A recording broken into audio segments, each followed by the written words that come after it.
going to a slightly different angle, the US is still grappling tremendously with Islamophobia. And so one question that came in that I think is rarely asked out loud is, what emotions do you feel towards some Americans who are ignorant or who are Islamophobic? I'll tell you about one email I got, which I think is very emblematic of what you're asking. A woman wrote to me to say, I have just learned that Muslims are taught to lie as a part of their faith. She heard of this concept called taqiyya. And she says, I understand that this concept teaches you to lie under your because of your faith, and I'm writing to ask you if this is true. Tell me, is this true? And I was tempted to write back and say to her, if you believe that Muslims by faith are taught to lie, how can you possibly leave any answer I send you? Because if you believe that I am taught to lie, then surely I'm a liar all the time, and I could just be pretending even in my response to you. So this is how it's often ludicrous. It can often be dangerous because, as I mentioned, anyone who looks like a Muslim, quote unquote, can and has faced attacks such as Sikh taxi drivers. One attack was, I think, one person who was killed. The Sikh taxi driver was killed, and another person who was killed soon after 9/11 because of this Islamophobia was a Christian Egyptian, a Coptic Christian. So it can be very dangerous. And what I saw when I was standing outside of Park 51 last year, when I went to support sidewalk activists there, was something that reminded me that, figures show that only 38% of Americans say they know a Muslim. Only 38%. But I'm convinced that that figure is much higher because they only know a Muslim who looks like a Muslim. They don't know that they know me and I'm a Muslim. So there's a whole bunch of people they know that they never even think of as being Muslim because, again, they're looking for the beard and the headscarf. So Islamophobia for me is this, it basically operates in this great unknown, this field in the middle where people don't even know who's a Muslim, what they believe and what their faith is. But they hear the politicization of what's been happening in this country since 9/11 tells them things like, you turn on Fox News and Muslims are taught to lie. You turn on Fox News and Muslims want sharia and Muslims want to take over this country. And honestly, at the end of the day, Muslims are a small minority in this country to begin with. I mean, we're anywhere between 2 million to 8 million of the population. So for me, Islamophobia is both emotional, is both illogical, and quite dangerous. Which is why, again, I try to introduce into the conversation very early on that I'm a Muslim, as a way of showing that I could have passed you by on the street and you would not have known I'm a Muslim. And often in lectures, when I give lectures, people will stand up and say, but how representative are your views of Islam? And this, again, it shows you what Islamophobia expects. What they're actually saying to me is, you make sense. You speak a language that I understand. I like what I just heard you say.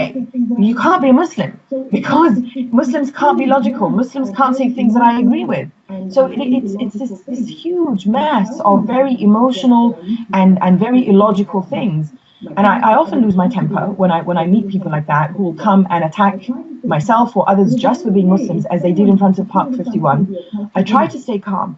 But at the end of the day, if someone, because of Islamophobia, tries to bully me, I do not stay calm. I will bully them right back, because I think one thing that does need to be established is that do not expect to go and bully a Muslim and they will just take it, because as in any minority groups will fight back, and I'm not saying fighting back violently, but if someone comes up to me and curses me or tries to threaten me in any way, I will fight back.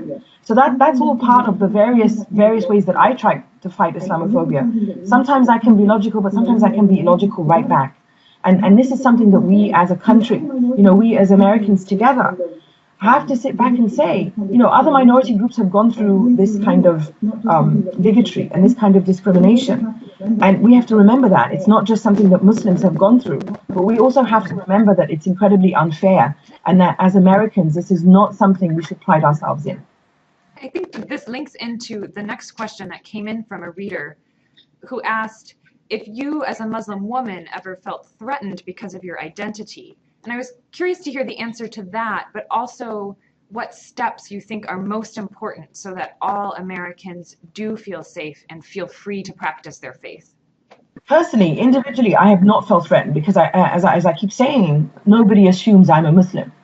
But I know that if you were to ask my sister or my sister-in-law who do wear headscarves, and if you were to ask the Muslim women out there who after 9/11 were scared and took off their headscarves because they didn't want to be attacked, because some Muslim women were attacked by complete strangers who went up to them and threw things at them and tried to pull off their headscarves. If you were to talk to them, they would tell you, yes, they do feel threatened and they don't feel safe. For Americans, generally, to feel safe enough to practice their religion, I mean, this is a country that says it separates between religion and the state, but also a country that says that you are free to practice your religion. I mean, the First Amendment says, guarantees freedom of expression and guarantees freedom of belief, freedom of faith. So this is something that every American should be able to enjoy. And I believe everyone in this country, even if they're not American, anyone who lives in this country, regardless of their citizenship, should practice their religion freely, fearlessly, without any fear.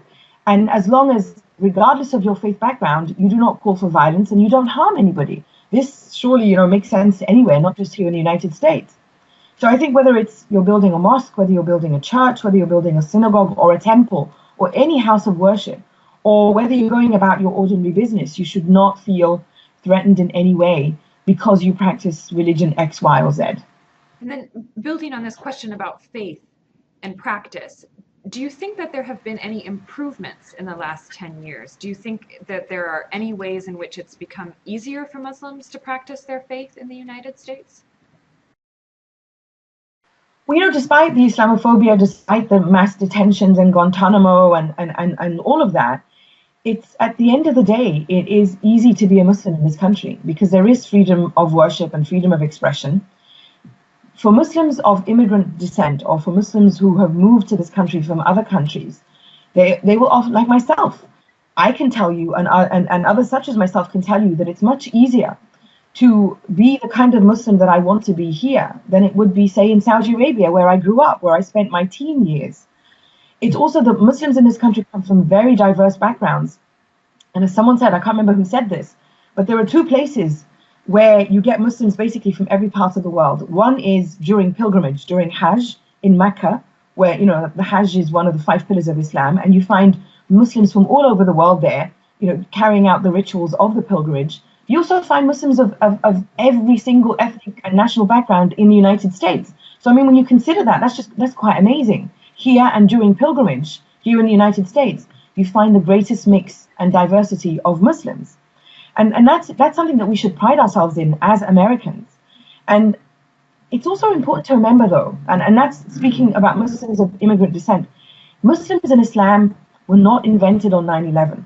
There have been Muslims living in this country for centuries. We didn't just suddenly appear on 9/11 and say, here we are, Muslims are here. And I think this is something that people forget. It didn't happen, but because the introduction to Islam, unfortunately, for most non-Muslim Americans was 9/11, they suddenly woke up on that day and thought, oh my God, what is this Muslims? What is this Islam? But Muslims in Islam have been in this country for centuries. Some of the first Muslims came across the Atlantic Ocean on slave ships. There's documentation of Muslim traders here carrying out business with Native Americans. And you have Muslims who have been converting to Islam for decades. So it's important to remember the diversity, and it's also important to remember the history of Muslims and Islam in this country. We were not invented on 9/11. Thank you for that. And I think that's a great note to end on and to emphasize. These are all the questions that we have, so we can wrap up. Do you have any other final comments that you wanted to add? I think it's important that as many Muslims and non-Muslims have this conversation. I mean, before 9/11, many Muslims of immigrant descent, and see, the Muslims who are indigenous to this country were mostly African American Muslims and white Americans who converted to Islam. And African American Muslims are completely integrated into this country, obviously, and this does not apply to them. But Muslims of immigrant descent who came to this country to study or to work, before 9/11 were living quite happily in their suburban homes and very quietly, and didn't really talk about being Muslims and didn't feel it's something that they needed to share. After 9/11, we all, whether it was African American Muslims, Asian Muslims, or Muslims of immigrant descent, we were all thrown into the spotlight of Islam and Muslims. And so now, regardless of your background, regardless of how quiet and happily you lived, regardless of whatever kind of boring life you had, and you're trying to get back to that boring life now, it's imperative for every Muslim, American Muslim, to share their being a Muslim with everybody, because that way I think we begin to chip away at the stereotypes and to chip away at some of that fear out there that too many, unfortunately, are willing to politicize and to co-opt and use for, you know, election gains or viewership on Fox News or any of that. So I think that American Muslims are very proud of being both American and Muslim, and we should take that word out there and share it with everybody in this country and say there are many great things about this country that we are proud of, and we should not let the things we're not proud of, such as the ugliness of Islamophobia and bigotry, make us forget that. We have to go out there, all of us as Americans and those of us who care about freedom of religion, and say we must not let the politicization of 9/11 in any way threaten the things that make us proud of this country. Okay, well, thank you for that, and thank you for all the work that you've done in that area in sharing your thoughts and your experience, your knowledge, and helping to foster a dialogue, which is just so important to have. So this concludes our interview, and we just thank you so much for your time and for sharing all of this with our listeners. Thank you, Lorna. Thank you for having me, and I look forward to posting it on all my various social media.